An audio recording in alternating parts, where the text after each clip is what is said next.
ఒకటి కాదు, 2 కాదు, 10 రోజులు, 20 రోజులు వస్తూనే ఉంది. డైలీ వస్తూనే ఉంది. అది కూడా timings night 1 to 4. Okay. Either 12:30 అలా స్టార్ట్ అవుతుంది రావటం. ఒక 4 hours 3 hours ఉంటుంది సార్, ఎక్కువ ఉండదు. మళ్ళీ వెళ్ళిపోతుంది. ఇతను ఏ అసిస్టెంట్లతో అయితే ఇతని అసిస్టెంట్లతో నన్ను తిట్టిస్తాడో భార్యని, అదే అసిస్టెంట్లని ఈ అమ్మాయికి బాడీ గార్డ్స్గా పెట్టి పంపిస్తూ ఉంటాడు. ఫర్ ఎగ్జాంపుల్ ఆఫీస్ అని చెప్పుకున్నాడు అనుకుందాం సార్, అమ్మాయి అమాయకురాలు అనుకుందాం. అమ్మాయికి పాపం ఏం తెలీదు, నోట్లో అరటిపండు పెట్టినా కొరకటానికి ఫోన్ చేసి అడిగిద్ది ఎవరు నేను ఎట్లా కొరకాలని. అలాంటి వ్యక్తి ఆఫీస్ అయితే ఆ టైంలో వెళ్తుందా? రోజు టైమ్స్ చూడండి ఆ వీడియోస్ మీద. నైట్ 1 o'clock నుంచి 4 o'clock ఆర్ మార్నింగ్ 6 o'clock వరకే అమ్మాయి ఉంటుంది. Okay. Night mid night mornings రాదు. ఒకవేళ మార్నింగ్ ఆ అమ్మాయిని పంపించాలి అంటే, ఒకవేళ వీళ్ళిద్దరు పడుకొని లేట్ నైట్, ఒకవేళ అమ్మాయి 7-8 ఆ టైంకి లెగిస్తే ఒక అసిస్టెంట్ని ఇచ్చి పంపిస్తాడు. ఆ అమ్మాయి ఎవరికి సెలబ్రిటీ కదా, కనిపించకుండా ఇలా మొహాలు ముక్కులు ఇలా అనుకుంటా వెళ్తూ ఉంటుంది. ఈ అమ్మాయి ఓపెన్ గా నా పేరు మీద ఉన్న ఫ్లాట్, అగ్రిమెంట్ ఉన్న ఫ్లాట్కి ట్రెస్ పాస్ చేసింది అనాలి నేను. నా రైట్ లేకుండా అర్ధరాత్రులు వచ్చి నా హస్బెండ్తో ఉంటానికి తను ఎవరు? ఓకే. ఇంకేమైనా ఉన్నాయా గౌతమి చౌదరి గారు మాట్లాడేది పీసీఆర్?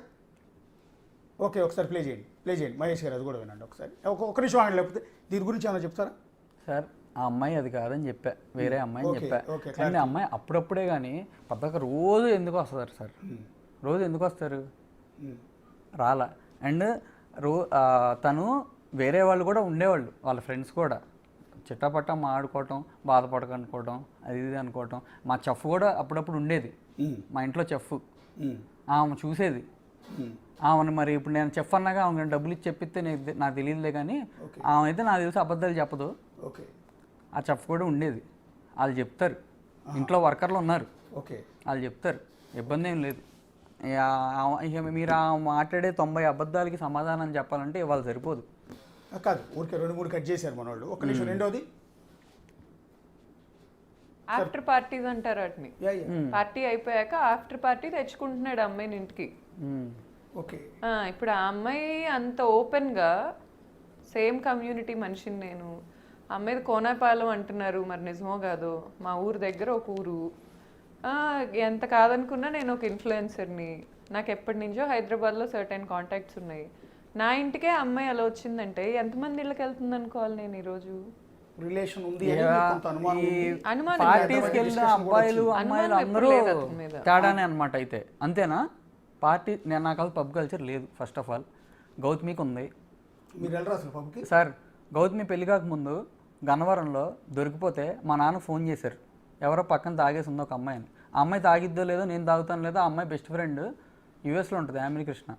మరి ఆ అమ్మాయి నా మీద చెప్పిద్దో నాకు తెలియదులే, కానీ ఆ అమ్మాయి తాగిద్దో లేదో అని అడిగితే మాత్రం నిజం చెప్పిద్ది.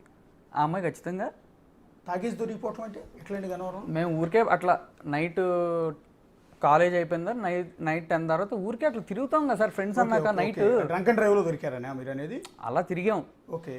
ఆ అమ్మాయి, నేను, ఇంకో అమ్మాయి నా ఫ్రెండ్ తిరిగాం. తిరిగినప్పుడు మేము అర్ధరాత్రి అంటే మరి పోలీసులు వచ్చారు. గన్నవరం దగ్గర ఒక శ్మశానం దగ్గర ఊరికే దిగి కారు దిగి మాడుకుంటున్నాం. ఓకే. మాడుకుంటే ఆ పోలీస్ వచ్చాడు. ఓకే. చెప్తే ఇట్లా చెప్పాను నేను పలానా వాళ్ళ అబ్బాయి. నేను మరి టెన్షన్ వచ్చి మా నాన్నకు ఫోన్ చేసాడు. ఓకే సార్, ఇప్పుడు ఆ అమ్మాయి అసలు సార్ వదిలేసింది సార్, అసలు వేస్ట్ టాపిక్. నేను మీకు ఒకటి చూపించిన, ఆ అమ్మాయి అంది అసలు నన్ను ఫ్యామిలీ కింద కలుపుకోలేదు అంది. మా ఫాదర్ వాళ్ళు శాశ్వత ధర్మకర్తలు.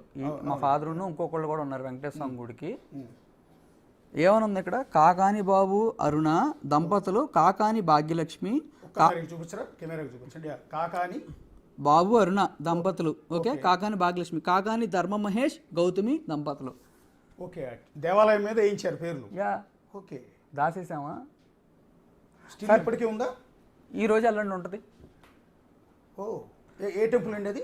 Venkateswara Swamy temple, Nuzvid road, Hanuman junction. ఒక్కసారి మళ్ళీ చూపించరా కెమెరా ముందు? ఒకసారి చూపించండి. యా, ఒకసారి క్లోజ్ చూపించండి కెమెరా. యా. ఓకే. కాకాని బాబు అరుణ అంటే నాన్నగారి పేరు బాబు, అరుణ అమ్మగారి పేరు, దంపతులు. అండ్ కాకాని ధర్మ మహేష్, గౌతమి దంపతులు.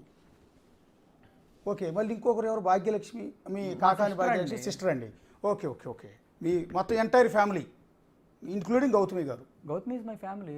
స్టిల్ ఇప్పటికీ ఆ పేరు అట్లా మేము డైవర్స్ అయ్యి విడిపోయినా నా కొడుకు తల్లే కదా. ఆ, ఇప్పుడు ఇప్పటికీ అదే దేవాలయం మీద ఆవిడ పేరు ఉంది.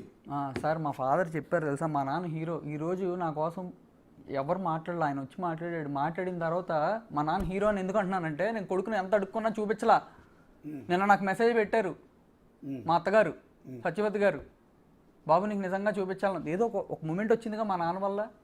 ఆయన ఏం మాట్లాడారో నాకు తెలియదులే కానీ థ్యాంక్స్, మా నాన్న హీరో. నేను ఇప్పుడు వరకు నేను గౌతమి కోసం మా ఇంట్లో వాళ్ళని మా సిస్టర్తో కూడా గొడవలు పడేవాడిని నిజంగా. అంటే మీరు ఆ అమ్మాయి కోసం సూసైడ్ అటెంప్ట్ కూడా చేశారంట కదా, నాన్నగారు చెప్తున్నారు. మరి పిల్లలు అయింది లేకపోతే? ఆ అమ్మాయి అంది నన్ను ఉంచుకో, మీ నాన్న ఒప్పుకోపోతే అని కూడా అంది నాతో. ఓ, నేను సచ్చినంత తొట్టు, మా అమ్మ మీద తొట్టు, మా అమ్మ సచ్చినంత తొట్టు.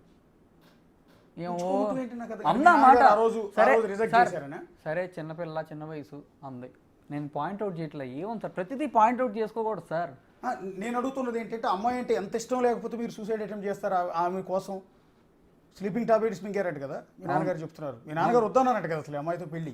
అవును సార్, 10,000 మంది ముందు పెళ్లి చేసావంటే అర్థం ఏంటి సార్?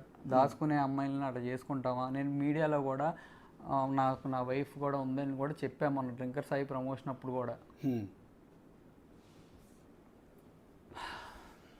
ఒక్క నిమిషం, నెక్స్ట్ వీడియో ప్లే చేయరా?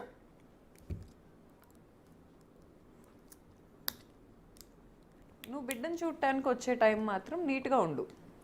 రోజు వస్తావా అంటే వస్తా అన్నాడు. సరే నువ్వు నీ ఫ్లాట్లోనే ఉండు, మా విల్లా దగ్గరికి రా, వచ్చి రోజు బిడ్డతో కొంతసేపు ఉండు అని చెప్పా.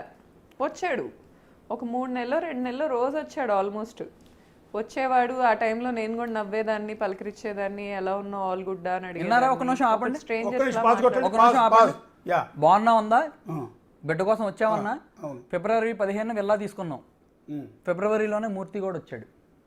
ఓకే, ప్లే చేయండి ఒకసారి, ప్లే చేయండి. తర్వాత బిడ్డతో బాగానే ఆడుకునేవాడు. ఒక 15-20 minutes or half an hour time spend చేసేవాడు, వెళ్ళిపోయేవాడు. తర్వాత ఒకరోజు ఏమైంది, ఈ బిజినెస్ మళ్ళీ గ్రో అవుతుంది, మళ్ళీ ఈ అమ్మాయి నేను లేకుండా ఇండిపెండెంట్ అవుతుంది అనే పాయింట్ వచ్చిందో, లేకపోతే వెనక ఆయనకు ఉంటారు ఎక్కించేవాళ్ళు, ఎక్కిచ్చారు నాకు తెలియదు. కానీ వచ్చాడు, నేను చంపుతా అన్నాడు. మళ్ళీ తర్వాత ఫిజికల్ గా అబ్యూస్ చేయడానికి ట్రై చేశాడు. ఇంకా పాయింట్ లో చంపడానికి వచ్చా, ఫిజికల్ గా అబ్యూస్ అంట. ఓకే, నేను చేయలే. ప్లే చేయండి. ఓకే, నేను షీ టీమ్కి అప్రోచ్ అయ్యా. నేను జనవరిలో మూవ్ అయిన తర్వాత నుంచి మహేష్ మీద నేను పోలీస్ స్టేషన్కి వెళ్ళటానికి 7 నెలలో 8 నెలలో పట్టింది.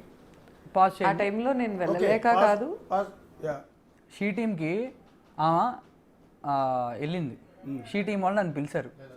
అన్ని అబద్ధాలు చెప్పింది ఆ అమ్మాయి యథావిధిగా, ఉన్నది ఉన్నట్టు.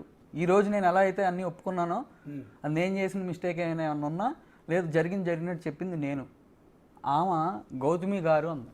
ఓకే, నన్ను ఏ మహేష్ అంది. భరించా లేడీ. కానీ తర్వాత మళ్ళీ నన్ను ఏంటంటే అలా అంటున్నారంటే నాకు గౌరవించి మాట్లాడింది.